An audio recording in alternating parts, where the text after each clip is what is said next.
Boa noite a todos vocês que chegaram aqui ao templo, a vocês que estão conectados conosco. Estaremos juntos mais uma vez, Cíntia, em um outro evento, né? É o Réveillon Gospel. Muitas famílias que têm um lar dividido não têm a chance de ter um evento especial, um Réveillon comemorado de um modo como poderia ser, com culto em gratidão, pedindo e súplicas a Deus para bênçãos para o novo ano. E por isso que existe uma iniciativa de alguns irmãos aqui em Salvador de realizarem sempre este Réveillon Gospel. E pela segunda vez eu estarei participando, a Cíntia Alves também, o Luiz Cláudio. Vai acontecer do dia 31 de dezembro e vai se estender até o dia 4 de janeiro. Então, se você quiser participar, está aí aparecendo para você na tela como é que você pode fazer para estar conosco neste momento tão especial. E por falar em coisas especiais, tem um QR Code à sua disposição, a fim de que você possa colocar ali sua decisão, o seu pedido de oração, sua perspectiva por bênçãos de Deus na sua vida, por intervenção de Deus na sua vida. E a gente fica conhecendo um pouco mais de você, a gente ora por você, a gente percebe qual é a sua decisão, em que direção você quer andar. Pastor, eu quero conhecer mais a Bíblia. Pastor, eu quero me preparar para ser batizado. Pastor, eu estou afastado, eu quero oração. Enfim, é o momento de criar esse vínculo, essa interatividade com a organização do programa, e esse QR Code te ajuda nisso daí. Você que está conectado conosco em qualquer lugar do Brasil, ou mesmo você que está aqui no templo, hashtag fica a dica para você acessar o QR Code. Deixa eu convidar você a abrir a Bíblia junto comigo no livro de Gênesis, lá no capítulo 3 do Gênesis. E se você quer uma dica, é o primeiro livro da Bíblia para você encontrar. Vai que você se perde, né? Capítulo 3 do livro do Gênesis. E já que um monte de convite foi feito, pela segunda vez estaremos indo consecutivamente a uma caravana muito especial para as terras bíblicas. Você tem vontade de conhecer a terra de Israel e de quebra ainda conhecer as pirâmides do Egito, subir o Monte Sinai e também aproveitar e fazer uma visitinha a Dubai, tudo numa mesma viagem? Pois é, ano que vem, no mês de fevereiro, do dia 2 ao dia 15, manda aí uma mensagem para mim, que eu vou te colocar em contato com os organizadores. Eu vou lá ser o orador do evento, e você está sendo convidado também a participar, caso queira. Manda uma mensagem para a gente lá no direct do Instagram.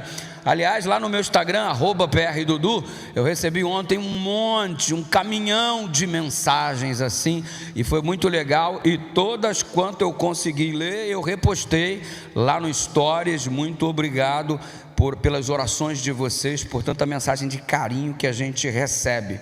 Deus seja louvado pela vida de cada um de vocês. Gênesis capítulo 3, eu vou ler contigo do verso 1 em diante, nos estenderemos na leitura até o verso 6. A palavra do Senhor diz assim: mas a serpente, mais astuta que todos os animais selvagens que o Senhor Deus tinha feito, disse à mulher: é verdade que Deus disse: não comam do fruto de nenhuma árvore do jardim? A mulher respondeu à serpente: do fruto das árvores do jardim podemos comer, mas do fruto da árvore que está no meio do jardim, Deus disse: vocês não devem comer dele, nem tocar nele, para que não venham a morrer. Então a serpente disse à mulher: é certo que vocês não morrerão, porque Deus sabe que no dia em que dele comerem, os olhos de vocês se abrirão, e como Deus, vocês serão conhecedores do bem e do mal. Verso 6 e último: vendo a mulher que a árvore era boa para se comer, agradável aos olhos, e árvore desejável para dar entendimento, tomou do seu fruto e comeu, e deu também ao marido, e ele comeu. Adão comeu do fruto que a Eva deu. Adão foi bobão. Vamos orar? Muito obrigado, Senhor Deus, pela leitura da Tua palavra. Ajuda-nos a entender esse tão importante capítulo da Bíblia, que é o capítulo 3, que mostra-nos um cenário importantíssimo para a compreensão da batalha entre o bem e o mal. e queremos mais uma vez afirmar ao Senhor que nos posicionamos ao teu lado como teus servos, como teus adoradores, hoje e eternamente, em nome de Jesus. E o teu povo diz: você observa que o capítulo 3, ele começa apresentando um quadro onde você evidencia a ação do inimigo contra a Eva, e esta ação nós denominamos de tentação. Tentação é exatamente o que está sendo apresentado no capítulo 3 do livro de Daniel, do livro de Gênesis, melhor dizendo. Em Daniel a gente vai ver algumas coisas bem interessantes, mas ainda não é o momento, acabei me antecipando.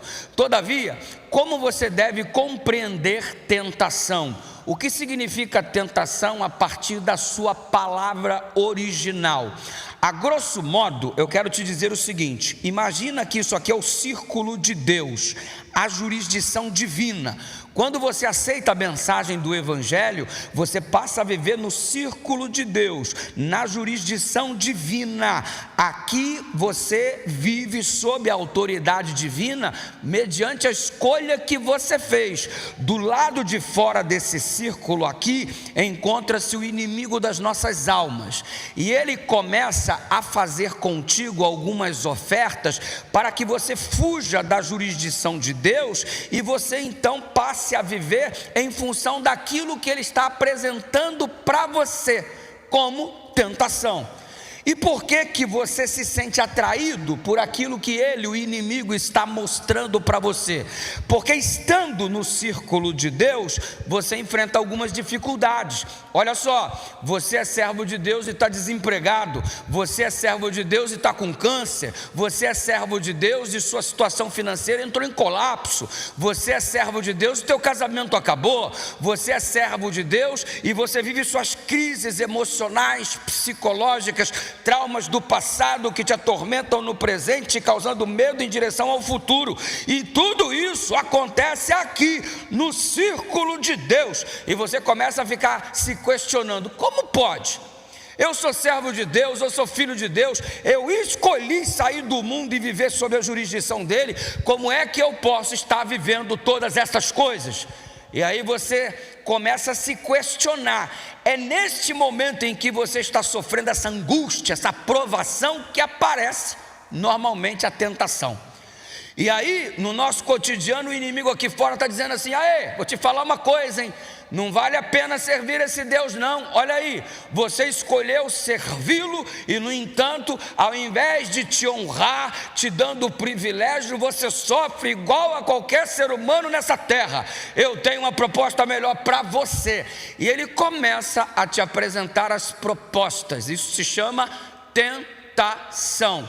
E normalmente é um lixo revestido de luxo, para que você imagine que estando fora do círculo de Deus, você seria mais completo, você seria mais realizado, você seria mais feliz. E aqui dentro você começa a analisar a proposta que você está recebendo como se fosse a grande resposta que você sempre procurou. Se você permanece no círculo de Deus, você não caiu em tentação. Agora, se você resolve fugir daqui e ir para o lado de lá, aceitando o lixo disfarçado de luxo, então você caiu em tentação. Você observa Eva, e ela está recebendo um lixo com uma roupagem de luxo, um conhecimento do bem e do mal, não, uma escravidão junto ao mal, uma proposta mentirosa. Afinal de contas, não é à toa que a serpente é caracterizada como o pai da mentira. Aí você observa que este é o cenário da tentação, baseado na palavra peirasmos, que é uma palavra grega que fala sobre tentação.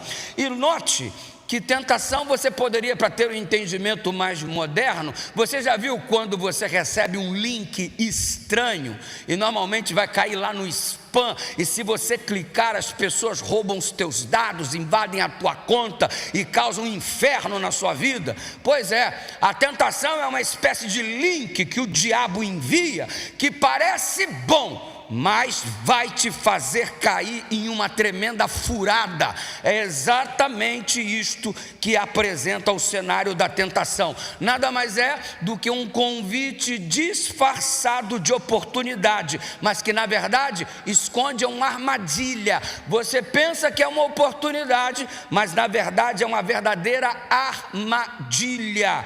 E vou te dizer algo que você não devia esquecer: o diabo não te oferece um caixão. Ele nunca vai aparecer para você te oferecendo um caixão. Olha aqui, Pedro, Maria, José, Tiago, estou te dando um caixão de presente. Ele te oferece uma cama confortável e que no final te enterra nesta cama. Abre o teu olho. Viver na jurisdição de Deus às vezes parece que não vale a pena, mas você, por causa disso, das dificuldades, troca 70 anos, 60 anos longe de Deus por uma eternidade em que você poderia estar ao lado dele para sempre. E aí o cenário está claro. Quando você estuda um pouquinho mais esse assunto, você percebe que é um conflito sendo evidenciado, mas algo que não se originou aqui. É um conflito que começou lá no céu e agora se desencadeia na terra. E deixa eu te falar uma coisa: quando você estuda o livro Patriarcas e Profetas, em especial o capítulo 3, você consegue ter um vislumbre mais abrangente para compreender melhor, em especial o capítulo 3. Por exemplo, a Eva havia sido avisada, Adão da mesma forma. Anjos contaram para eles no jardim do Éden o que havia acontecido lá no céu, como a queda de Lúcifer se tornou uma realidade.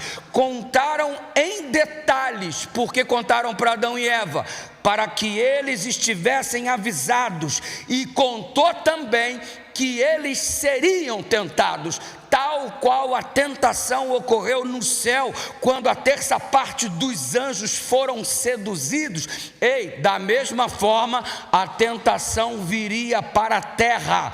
Adão e Eva foram avisados em detalhes, e neste aviso uma coisa ficou clara, e o que ficou claro por intermédio dos anjos para o casal foi o seguinte: presta atenção, todo socorro, todo auxílio necessário vocês terão. Se necessário for, todos os anjos de Deus virão em teu socorro. Eva escutou isso, Adão escutou da mesma forma. Semelhantemente, os anjos do céu foram colocados à prova, mas assim como eles foram responsabilizados pelos atos, Adão e Eva também seriam. Satanás só podia ter acesso ao casal junto à árvore proibida. O diabo não podia tentá-los em nenhum outro lugar do jardim, somente junto à árvore proibida. O que você está vendo aqui no capítulo 3 nada mais é do que a primeira sessão mediúnica. Você observa o diabo personificando, tomando posse do corpo de uma serpente, que é um ser belíssimo. Ellen White faz a descrição de um ser que tinha asas, cor de ouro polido e brilhava. Era um ser que chamava a atenção, e Eva agora estava boquiaberta, porque a serpente estava falando com ela. Se tivesse um aspecto de anjo, que era o que ela estava aguardando, um anjo caiu do céu. Se aparecesse um anjo, ela desconfiaria, assim lembrando do aviso dado anteriormente. Mas é uma serpente alada, com um dourado, e aquilo, e ainda por cima falava, e ela ficou simplesmente boquiaberta. Ela se distraiu com a beleza da serpente. Quantas vezes nós nos distraímos pelas coisas da vida, ficamos boquiabertos e esquecemos os avisos que recebemos da parte de Deus, porque nós ficamos distraídos com as coisas que ofuscam a glória de Deus e que atraem a nossa atenção. Vigia, irmão, abre o teu olho em nome de Jesus, porque a distração dependendo do que for, muitas vezes destrói. Não se envolva com uma distração que destrói. E por falar em ficar distraído, pensa num cara distraído aqui, é esse que está falando com vocês. Só para você ter uma ideia, a minha esposa faz aniversário dia 5 de julho. E é impressionante que é todo ano a mesma data. É um negócio fantástico. 5 de julho, aniversário da minha esposa. No ano passado, eu havia recebido um convite para pregar na vigília da Associação Mineira Central, Belo Horizonte. Eu fui líder de jovens em Belo Horizonte, Minas Gerais, por 8 anos. Temos muitos amigos lá. O povo mineiro é um povo muito querido. E estando em Belo Horizonte, 8 anos não foram 8 dias, e de repente receberam um convite para voltar lá e fazer uma programação de vigília com todos os jovens de Belo Horizonte e de redores. Eu achei que seria uma oportunidade legal, só que o pastor líder de jovens de lá que me convidou, ele me convidou para que eu estivesse lá no dia 6 de julho do ano passado. E pastor, eu disse para ele, vai dar ruim isso aí, porque é aniversário da minha esposa e eu não vou sair daqui deixando-a no dia do aniversário para participar da tua vigília, vai dar ruim. Ele falou assim, e se nós a trouxermos também? Aí é outra história, pastor. Se tu manda uma passagem, não só a minha, manda a dela também, aí é o mover de Deus na sua vida, Deus está agindo, Deus está agindo. Aí ele falou assim, beleza, então vamos estudar o orçamento aqui, e ele mandou a minha passagem, a passagem da minha esposa também, e nós iríamos passar o aniversário dela, nós fomos passar o aniversário dela lá em Belo Horizonte, e eu pensei assim, tem que dar um upgrade nessa comemoração. Os nossos filhos, o Lucas e a Larissa, eles residem em Foz do Iguaçu. O Lucas e a Larissa estudam medicina no Paraguai. O Lucas se formou, está no processo de convalidação, e a Larissa falta 1 ano e meio para se formar. Por isso eles residem lá em Foz do Iguaçu, enquanto nós moramos aqui em Salvador. Tendo isso em vista, eu pensei, vou comprar a passagem aérea para o Lucas e para a Larissa, eles se deslocam lá para Minas Gerais, Belo Horizonte, e vai ser surpresa, porque quando ela chegar no aeroporto, vai encontrar os 2 filhinhos amados, que só vê de 6 em 6 meses, ó, pelo menos uma vez por ano, e vai ser muito legal para a comemoração do aniversário dela. Eu estava me achando o máximo escolher isso aí de presente, criar toda essa estratégia para essas coisas acontecerem, e aí comprei a passagem secreta em suaves prestações até a volta de Jesus, e preparei tudo. E aí numa live com os filhos, enquanto eu conversava, eu, a esposa, as crianças e tal, vacilão aqui, não conseguiu guardar segredo. Filho, já comprei as passagens e enviei para vocês. Esqueci, mano, que era segredo. E eu contei, a esposa, ué, e eles vão? Eu falei, vão. Agora vão. E o vacilão não conseguiu, estraguei a surpresa, irmão, e ela ansiosamente chegou lá, e os filhos estavam lá, e foi um momento muito legal. Mas por que eu estou te contando essa história? Porque já que eu estraguei a surpresa, eu tinha que fazer um outro negócio, né? Eu pensei, o que eu vou fazer agora? Um negócio assim, que não gasta dinheiro, mas que dá um upgrade, né? Aí eu fiz assim, estávamos na fila, adentrando a aeronave, para irmos a Belo Horizonte, partindo de Salvador. E enquanto a fila se processava, eu tive uma ideia, vou escrever um bilhete no verso do ticket para a aeromoça, para que ela comunique ao comandante que a Eliane Lopes, assentada na poltrona tal, hoje faz aniversário, e eu, o marido dela, estou pedindo para que o comandante dê, pensa num bagulho cafona, mano, e eu estou pedindo para que o comandante dê parabéns, mande uma mensagem, e que o avião bata palma, parabéns para você, nessa data querida, muita felicidade, muitos anos de vida. E eu entreguei para a aeromoça, escrevi o bilhete enquanto estava na fila, a esposa na frente, ela passou, entreguei para a aeromoça, passei os códigos, e ela fez assim, vai dar certo. E eu sentei e tal, a aeromoça foi lá, entregou para o piloto o bilhete, anunciando que era aniversário da esposa e tal, não sei o quê, e eu fiquei aguardando. O som se abriu da aeronave, o comandante começou então a emitir o seu aviso: senhores e senhores passageiros, muito obrigado por ter escolhido a companhia tal, é um prazer estar conosco, estamos indo para a cidade de Belo Horizonte, teremos tantas horas de voo, o clima está assim, o clima está assado e tal, não sei o que, previsão de pouso e tal. Eu falei, vai falar, e nessa expectativa de que ele falasse alguma coisa, eu abri a câmera do celular e fiquei filmando a esposa, porque eu queria constatar a reação dela na hora do negócio. E eu fiquei filmando, ela está me filmando por quê? Porque hoje é um dia especial, porque hoje é seu aniversário, vai ser muito legal. E aí o comandante não falou nada. Eu fiquei furioso, passagem tão cara, o que custa o cara pelo menos dar feliz aniversário, miserável? Fiquei chateado com o comandante. E aí ele simplesmente decolou, abriu o som de novo, vai ser agora. Abri o celular de novo, coloquei a câmera no rosto da minha esposa, porque eu queria registrar a reação dela. Ela falou: mas você está fazendo isso de novo? É porque hoje é um dia especial. E tu acredita que o cara deu a mensagem que ele queria dar e não falou nada, mano? Aí eu que já estava indignado, fiquei indignado agora ao quadrado. E aí fiquei tão chateado que abri a minha mochila, peguei um fone de ouvido que eu tenho, e ele tem uma ação especial. Quando eu coloco o fone de ouvido e aperto uma tecla, o mundo desaparece, a vida se acaba, é só eu e o que eu estou assistindo no celular.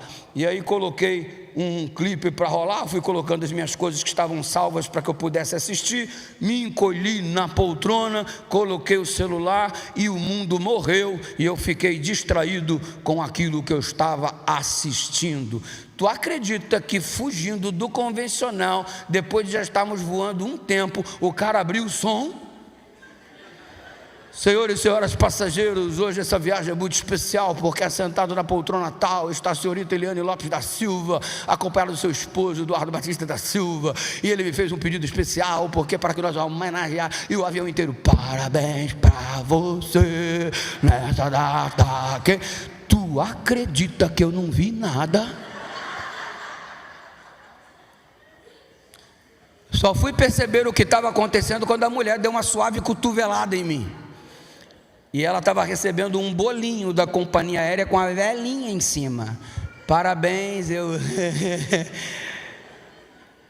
eu chateado com o comandante, porque achava que o comandante não tinha o desejo de fazer o que eu queria que fosse feito. Igualzinho você que anda chateado com o comandante porque ele não faz as coisas do jeito que você quer e na hora que você deseja. Está viajando em direção àquilo que está sendo preparado para a gente, se distrai com as coisas e não escuta a voz do comandante. Ei, o que está distraindo você, meu filho?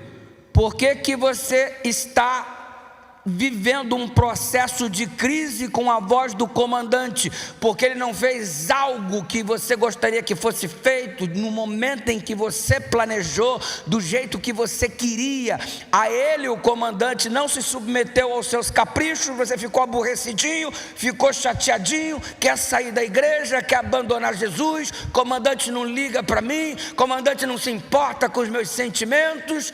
E enquanto as coisas não acontecem do jeito que você queria, você começa a se distrair com o pecado, você começa a se distrair com as coisas deste mundo, e aí para de ouvir a voz do comandante. É exatamente este o momento que tua vida vira um colapso, uma verdadeira tragédia. A Eva se distraiu, uma distração que destrói. E por falar em distração, não existe só distrações ruins, existem boas distrações, justificáveis até, que você inclusive utiliza para acalmar teu coração. Exemplo: trabalhar é um negócio bom, necessário, importante. Só que às vezes você se afunda tanto no trabalho que o mundo ao teu redor morreu, inclusive tua família. Resultado: aquilo que é importante também tem poder para nos distrair daquilo que é essencial. Deus é essencial, imprescindível, Ele é tudo. O teu trabalho é importante, mas o teu trabalho te distrai a tal ponto que você perde a conexão com aquilo que é mais importante, que é o Senhor Deus Todo-Poderoso. Tu perde a conexão com aquilo que é mais importante, a tua família.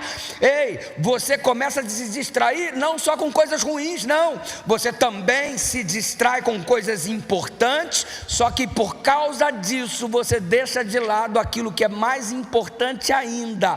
Abre teu olho olho, vigia. Você observa que a serpente tomou do fruto e deu a Eva. E ela, a serpente, falou: tomai e comei, tomai e comei. A Eva tomou e comeu para a perdição. O Adão tomou e comeu para a perdição. 4.000 anos depois, Jesus surge e de repente ele dá agora uma outra coisa para a alimentação dos seus discípulos. Não é o fruto do conhecimento do bem e do mal. Ele entrega para os discípulos o símbolo do seu próprio corpo. Toma isso daí, coma isso daí. O tomar e comer oferecido por Jesus foi diferente do tomar e comer oferecido pela serpente. A serpente o fez para destruição, o Senhor Jesus o fez para salvação. A serpente o fez para que o ser humano se tornasse um lixo, o Senhor Jesus fez para que o ser humano se tornasse um luxo. Ei, você está comendo e está consumindo o que o diabo oferece, ou você está consumindo o que o Senhor Jesus coloca diante de você? E você talvez esteja se perguntando nessa noite: pastor, eu tenho uma pergunta. Qual que é a sua pergunta? Como é que eu faço para vencer a tentação? Primeira coisa, fuja. Sai correndo, irmão. 1 Tessalonicenses capítulo 5, verso 22 diz: fuja da aparência do mal. Se tu tem que fugir da aparência do mal, quanto mais do próprio mal. Fugir. Se correr do pecado é covardia, então, na moral, seja covarde e viva. Se correr do pecado é covardia, então seja covarde nesse aspecto. Então, e sabe de uma coisa? A gente precisa tomar a decisão de encher o tanque certo. Ei, existe a natureza carnal e a natureza espiritual. É sério que você quer ter fé só lendo o lixo que você lê, só assistindo o lixo que você assiste, só navegando nas páginas da internet que você escolhe e só depreciam o teu caráter, não te alimentam em absolutamente nada, não te provoca conhecimento, crescimento, maturidade, só deprecia você. Tu escolhe péssimos caminhos na internet, você só se mistura com quem não presta, começa a transformar o WhatsApp em uma rede de conversas obscenas, conversas tóxicas. Resultado: você está só alimentando a tua natureza carnal. Aí depois vai: ai pastor, ora por mim que eu não sinto a presença de Deus. Ai pastor, ora por mim que eu não tenho fé, eu não consigo acreditar. Você só está colhendo aquilo que você plantou. Você escolhe este tipo de coisa para fazer parte dos teus pensamentos, estar presente na tua mente, e depois você quer ter fé, quer sentir a presença de Deus. Ei, essas coisas só alimentam a tua natureza carnal. Então, como vencer a tentação? Coloca coisas boas dentro da sua cabeça, enche-a com coisas que edificam, fuja da aparência do mal, faça as escolhas que te produzem crescimento. Às vezes a tentação nem precisa vir, a gente que corre atrás dela, pelo amor de Deus. Como é que você, sendo um homem que me dá carona para uma mulher, você sendo casado? Ah pastor, eu tenho que vencer, tu tem que começar a fugir, irmão. Agora você corre atrás da tentação, em vez da tentação vir a você, você vai atrás dela, pelo amor de Deus. Então a gente está vivendo num tempo muito difícil. E sabe de uma coisa? A gente está se enfrentando uma situação em que os homens casados querem viver como se fossem solteiros. Ô meu irmão, tu não casou? Se casou, não tem mais conversinha com mulher lá na rede social, não tem mais curtição de foto com a pessoa do sexo oposto. Tu casou, infeliz. Então assume a vida de casado. Se casou, bem feito, agora viva como casado. Tu quis casar, irmão? É assim que funciona, ué? Aí tu é casado, vai dar um abraço na mulher, um abraço demorado de 3 minutos, 2.300 tardes de manhã, um tempo, 2 tempos, metade de um tempo, pelo amor de Deus. Tu não escolheu casar, infeliz. Como é que está abraçando desse jeito a mulher alheia? Cumprimenta com sensualidade, fala com sensualidade, quer dar carona para a mulher casar. Filho, tu não casou, mano. Se tu casou, bem feito. Aguenta o ônus, só quer o bônus, mano. Ei, é mais ou menos o que Jesus disse. Como assim Jesus disse, pastor? Jesus falou sobre carona. Não, mas tem um princípio na Bíblia que nos ajuda a um processo de crescimento em muitos aspectos. Se você olhar Mateus 5, verso 29 e 30, tem um conselho muito legal de Jesus ali no Sermão do Monte. Ele diz assim, ó: se o teu olho direito te faz pecar, arranca. Se a tua mão te faz pecar, arranca. E aí ele termina o conceito dizendo assim: é melhor que você perca um dos teus membros do que todo o teu corpo seja lançado no inferno. Por causa do entendimento literal desta passagem, houve um concílio na Idade Média em que apareceu gente sem olho, gente sem mão, gente que cortaram partes do corpo para evitar pecarem. Jesus não está pedindo para você se mutilar, meu irmão. Não é essa a questão. Você tem que ter sabedoria aqui, e ela pode ser concedida pelo poder do Espírito. Ei, se te faz pecar, corta. Pastor, eu não consigo acessar a internet sem ver pornografia. Beleza, você já sabe qual é a tua fraqueza. Internet não é a tua praia. Pelo menos acessá-la sozinho ou sozinha. Então significa que você tem que cortar. Se a internet faz mal para você, fica sem internet, meu filho. É melhor você entrar no reino sem internet do que ir para o inferno com uma 5G em alta velocidade. Porque com a mesma velocidade que ela tem, a mesma velocidade que ela te lança lá. Então é o seguinte: pastor, eu vou para a praia, pastor, eu peco, porque eu vejo as irmãs do jeito que elas se apresentam lá, sangue de... Então não vai para a praia, filho. Se te faz pecar, para de ir. Pastor, eu não vou para a academia, porque a academia está assim, está assado. Não dá para tu não, irmão? Está ruim para você? Eu coloco lá o fone quando não estou com a minha esposa e só dá-lhe arauto do rei para cima, irmão. Coloca lá um podcast falando sobre santificação, um negócio qualquer, e vai malhar, meu filho. Agora, se está ruim para você, se para você não dá, você é juiz de si mesmo.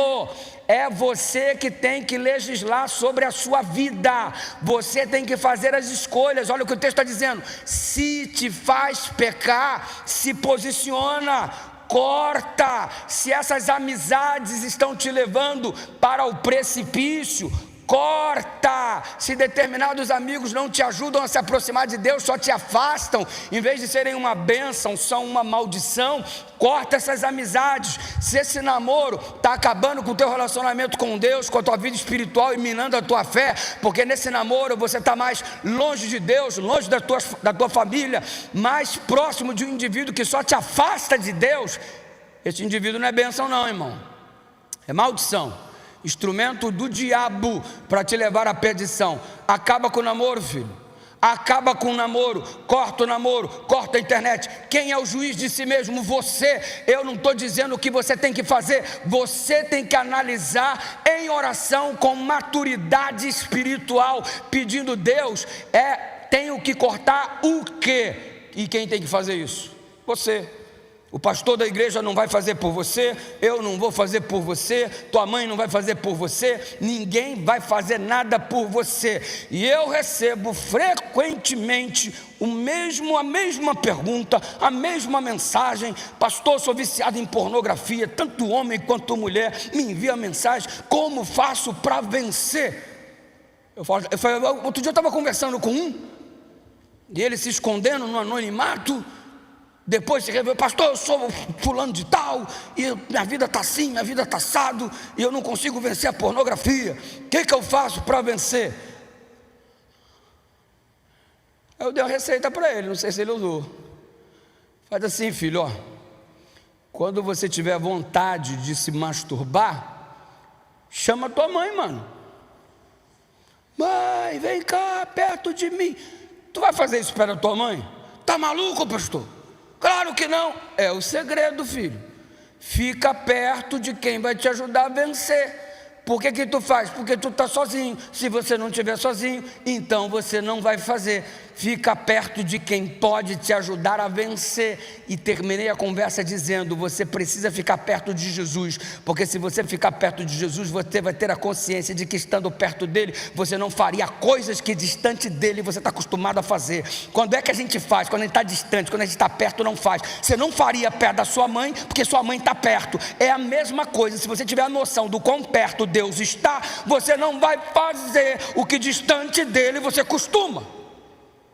Compreendeu? É assim que funciona. Corre para perto de quem pode te ajudar. Lembra do conselho que Deus deu para Eva? Fica perto do teu marido. E ele funcionava como um tipo neste momento. Fica perto dele. É o mesmo conselho. Fica perto de Jesus, irmão, que ele vai te ajudar a obter a vitória.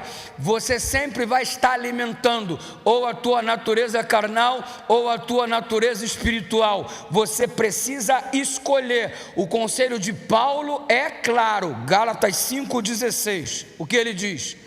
Andem no Espírito e jamais satisfarão os desejos da carne.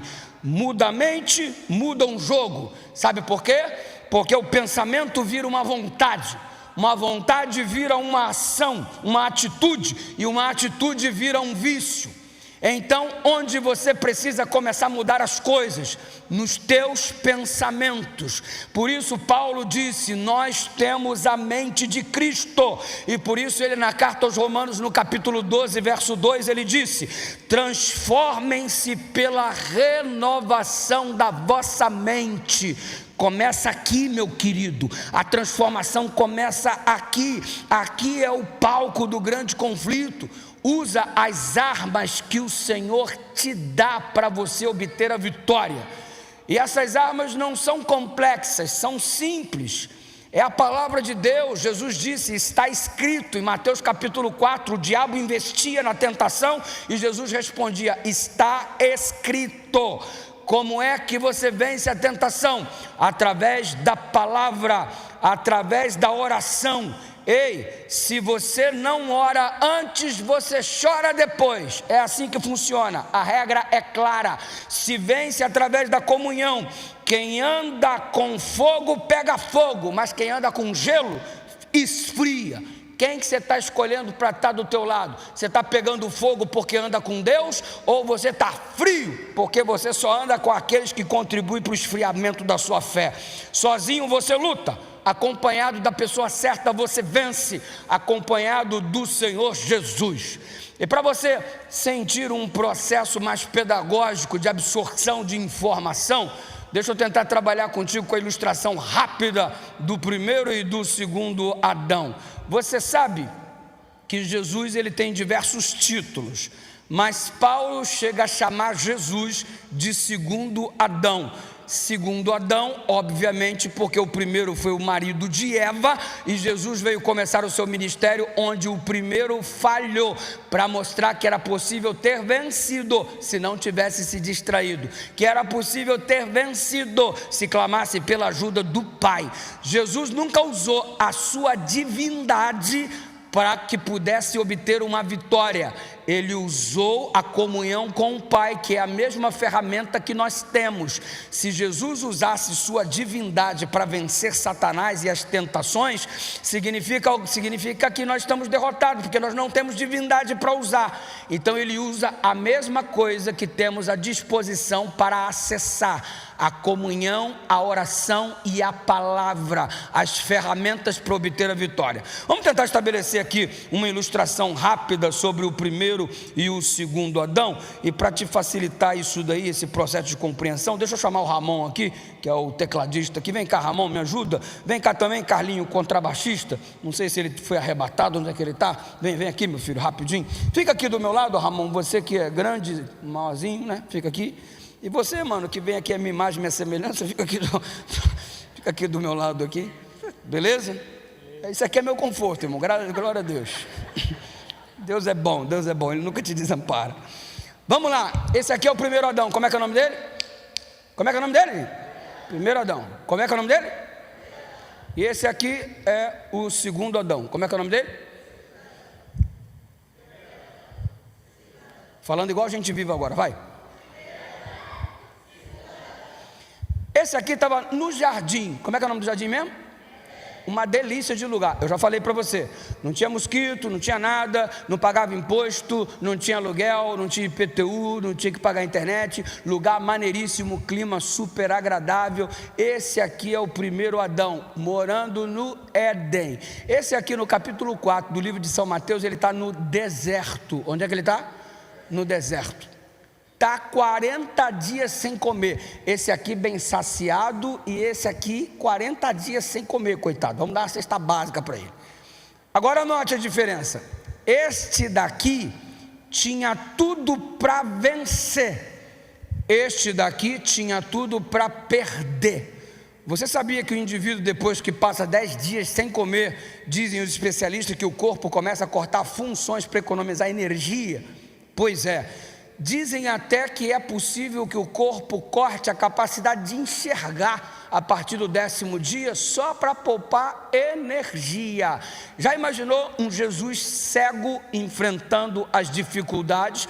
Já imaginou um vento forte juntando toda a areia do deserto e colidindo sobre a pele, rachando os lábios? Jesus desidratado, esse aqui num clima favorável, esse aqui num calor causticante, esse aqui bem alimentado, esse aqui não, tanto é que não cresceu muito. Então você percebe as diferenças entre um e outro. Esse aqui tinha tudo para vencer, perdeu. Esse aqui tinha tudo para perder, venceu. Capítulo 4 de Mateus, verso 1, diz que Jesus era conduzido pelo Espírito, e ele, por causa disso, entre outras coisas, teve a capacidade de dizer não. Eu te darei todos os reinos da terra, se prostrado me adorar. Jesus virou e disse não. Se tu é o Filho de Deus, transforma esta pedra em pão. Jesus disse não. Ei, a capacidade de dizer não, e dizer não é dizer não de verdade, não é dizer um não como se quisesse dizer sim para que o mal continuasse insistindo, porque está percebendo uma fraqueza nas tuas palavras. Já viu quando o namorado está tentando conquistar, ou melhor, o carinha está tentando conquistar a menina, e ele chega perto, escuta, eu estou afim de você, e ela não... que ele não molenga, como você fala mais, insiste mais, não sei. Ei, não é não, irmão. Não, você não diz não com a portas abertas para que o sim seja trabalhado. Não é não. Não lembra da musiquinha, quando a tentação bateu o teu coração, você diz? É assim que funciona. Este aqui teve a capacidade de dizer não pelo poder do Espírito Santo. Esse aqui teve um problema. Alguns dizem assim, não, mas ele fez a escolha por amor, que ele amava muito a Eva, e ele não conseguiu conceber a ideia de viver sem a mulher da sua vida. Ele era apaixonado por Eva, por isso comeu o que Eva lhe proporcionou. Foi por amor. O amor é lindo. E já viu que hoje o amor é justificativa para o pecado? Outro dia um cara casado virou para mim, pastor, encontrei a namorada da infância, ela me ama, eu a amo, ela está casada, eu também estou, ela vai largar a família dela, eu também vou, porque o amor venceu. Que lindo, mano, o amor venceu. Amor agora justifica tudo. Se o amor justifica tudo, justifica até uma vida de pecado. A história de Adão e Eva mostra que o amor não justifica tudo. O Adão amou mais a Eva do que a Deus, talvez, mas a grande verdade é que ele amou mais a si mesmo. Sabe por quê? Porque ele não concebeu a ideia de que ele viveria sem aquela mulher, porque ele não conseguiria. Então ele estava pensando nele sem ela, incomodado de como ele viria a enfrentar as coisas. O resultado é que a raiz do pecado sempre é o egoísmo. Ninguém mata alguém porque pensa nesse alguém que está sendo morto, pensa em si mesmo. Ninguém faz sexo com uma outra pessoa pensando no bem-estar daquela pessoa, no sentido de que eu estou largando a minha família para fazer um bem àquela pessoa. Está pensando em si mesmo. Não pensou na esposa, não pensou nos filhos, pensou em si mesmo. Ou seja, a raiz de todo o pecado é o eu, é o egoísmo. E aí, ao invés da gente dizer não, a gente alimenta o eu e ainda usa a justificativa do amor, que o amor é lindo, o amor venceu. Quem criou o amor foi Deus. Ele é o próprio amor. Aquele que não ama não conhece a Deus, porque Deus é amor. Então, não vem com essa história de que o amor justifica tudo, porque o amor justifica tudo, quem justifica é o amor é Deus quem diz o que é certo e o que é errado, e se estamos nele, nós somos novas criaturas para a glória do Senhor. Muito obrigado, Adão, muito obrigado, Adão, valeu pequenininho, valeu grandão, Deus abençoe você. Gente, você observa aqui nada mais, nada menos que o estabelecimento do pecado em função de terem cedido à tentação. Sabe o que aconteceu no capítulo 3 depois do pecado? O céu inteiro chorava de tristeza. Todos os anjos, diz Ellen White, choravam. A lei exigia a vida do pecador. Os anjos se ofereceram. Um conselho de paz fez uma reunião. Deus Pai, Deus Filho, Deus Espírito Santo. O que seria feito? Todos estavam aguardando com expectativas que as palavras não podem exprimir. E aí você entende que o resultado do conselho, que já havia sido planejado antes da fundação do mundo, é que Jesus Cristo estaria morrendo pelo ser humano para pagar o preço da dívida. Quando os anjos souberam da notícia, eles não se regozijaram com ela, mas admiraram, mas não comemoraram. Era a tragédia do pecado que estava em evidência e que custaria a vida de Jesus Cristo, Filho de Deus. E a primeira manifestação da solução, chamado de proto-evangelho, resumo do Velho Testamento, Gênesis capítulo 3, verso 15: da semente da mulher surgiria aquele que esmagaria a semente da serpente, ou se esmagaria a cabeça da serpente. Você percebe que o grande conflito está estabelecido e a solução já havia sido determinada. O diabo estava feliz. Ellen White relata que ele se regozijou com os anjos a tal ponto que agora ele celebrava, porque a ação da queda humana iria trazer o Filho de Deus em vulnerabilidade aqui para a terra. E ele declarou que até ali ele tinha sido muito bem sucedido na terra, e que quando Cristo tomasse sobre si a natureza humana, ele também poderia ser vencido, e desta maneira ser impedida a redenção da raça decaída. O diabo acreditou que poderia vencer a Jesus. Bendito seja o nome de Deus, porque o nosso Salvador venceu. Há esperança para a gente. O que deu errado pode ser consertado. A gente só tem que parar de se distrair e focar no Senhor, no autor e consumador da nossa fé. Algumas coisas Adão recebeu por revelação. O anjo se aproximou, apresentou fatos importantes para Adão. Começou a contar o que ia acontecer na história da humanidade. Adão ficou sabendo, desde que a sentença divina foi pronunciada no Éden. Ele ouviu o relato do dilúvio. A seguir, ele também ouviu sobre o primeiro advento do Filho de Deus. Mostrou-se para Adão o futuro sacrifício de Cristo, que seria suficiente para salvar o mundo inteiro.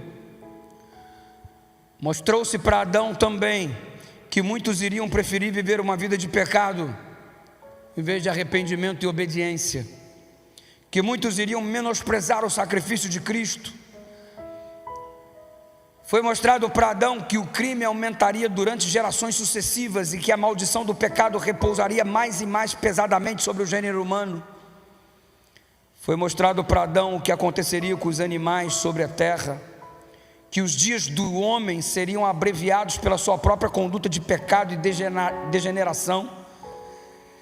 A sua estatura, a sua resistência física, a sua faculdade moral e intelectual, até que o mundo se enchesse de miséria de todo tipo. Adão recebeu toda esta contemplação, toda esta revelação. Mostrou-se para Adão que mediante a satisfação do apetite e da paixão, os homens se tornariam incapazes de apreciar as grandes verdades do plano da redenção. O primeiro sacrifício foi oferecido por Adão, Ele imolou o cordeiro, e foi a pior dor que um ser humano já pôde sentir. Você já imaginou como Adão teria que lidar com um complexo de culpa? Você já imaginou como a Eva teria que lidar com suas dores? Foi anunciado para ela que ela teria dor a partir de então, a dor no parto, que a vida se tornaria difícil. Mas a pior dor era olhar para o jardim e perceber que não podia voltar para lá. 2 anjos estavam com espadas flamejantes impedindo o acesso ao jardim do Éden, que ficou na terra até a época do dilúvio. Mas ninguém podia acessar, porque era um impedimento divino para que o ser humano não pudesse comer do fruto da árvore da vida, porque se comesse o fruto seria eterno pecador, e Deus não quer que você seja eterno pecador. Deus não quer que você seja eterno sofredor. Ele quer que eternamente você viva, mas sem as mazelas do pecado. Por isso Jesus morreu por você. E o acesso ao jardim foi impedido naquela ocasião, mas em breve será liberado. Quando Ele vier nas nuvens do céu, com poder e grande glória, nós o veremos e voltaremos a acessar o jardim. Expiação que Ele proporcionou nos dará esse privilégio. Adão viu esperança, por mais que sentisse dor. Deus quer que nessa noite, por mais que esteja doendo a tua vida, você consiga também enxergar a esperança. A esperança para você, meu irmão. Jesus mostrou isso para Adão e quer mostrar para você nesta noite também. Tem esperança através do sacrifício do Cordeiro, e voltaremos a acessar novamente o jardim do Éden. Mas para de se distrair, porque senão você vai se destruir. Entrega teu caminho ao Senhor. Confia nele, peça forças para que ele renove a sua mente, faça boas escolhas, alimente mais a natureza espiritual do que a carnal. Receba poder de Deus para dizer não à tentação que bate ao seu coração. Não se iluda com a argumentação divina, que estando na jurisdição, não se iluda com a argumentação do diabo, que estando na jurisdição divina você está pior. É melhor ir para o mundão, é lixo disfarçado de luxo. Não se engane, a melhor coisa que existe é estar ao lado de Deus, em nome de Jesus. E se você está distante, Deus está convidando você para voltar. Se você está com passos largos para a morte, Deus está chamando você para que tenha passos largos na direção da vida eterna. Esperança através do Cordeiro. Os teus dias sombrios vão se passar, e nós viveremos a plenitude da vontade de Deus para todo sempre. Eu quero convidar a Cíntia para cantar neste momento, e que a misericórdia do Senhor nos alcance. Hoje nós não estamos no jardim. Para alguns a vida tem sido um verdadeiro inferno, não um jardim. Mas eu quero te dizer que a dor vai ter fim, e que em breve voltaremos para a casa do Pai, e assim estaremos para sempre com o Senhor. Adão viu esperança em meio à dor. A dor que você sente hoje, causada pelo pecado, não pode ofuscar a esperança que o Evangelho proporciona para você através do sacrifício de Jesus. O Cordeiro veio para te devolver tudo aquilo que o pecado roubou de você. Para de acreditar no pai da mentira, volta para Deus. Para de se distrair com as coisas deste mundo. São coisas que na verdade não distraem, destroem. Firma nesse caminho que, embora estreito, é o único que conduz à vida eterna. Jesus é o caminho de volta ao Éden, e para lá voltaremos em nome de Jesus. Deus querido, muito obrigado pela reunião desta noite, muito obrigado pelo estudo da Tua Palavra. Obrigado porque a Tua Palavra tem poder, não volta vazia. Que decisões tenham sido tomadas diante da Tua presença em caráter particular, e que daqui a pouco se tornarão públicas, com pessoas se batizando, pessoas testemunhando. E queremos ver e ouvir o Teu mover na vida de cada um de nós. Por isso nosso coração se abre diante da Tua presença. Somos Teus. Faz-nos voltar agora, Senhor, para os nossos lares, e que tenhamos uma noite de repouso, na certeza de que o nosso nome está confirmado no livro da vida, e na certeza de que a tragédia que se instalou neste mundo tem solução, e que em breve se executará esta solução eterna através da volta de Jesus. Obrigado porque em meio à dor do pecado temos a esperança de retornar ao Éden, graças ao sacrifício do Cordeiro. Obrigado por essa oportunidade de fazer a escolha ao teu lado, porque é isso que nós estamos fazendo agora, em nome de Jesus Cristo. E tua igreja diz: amém.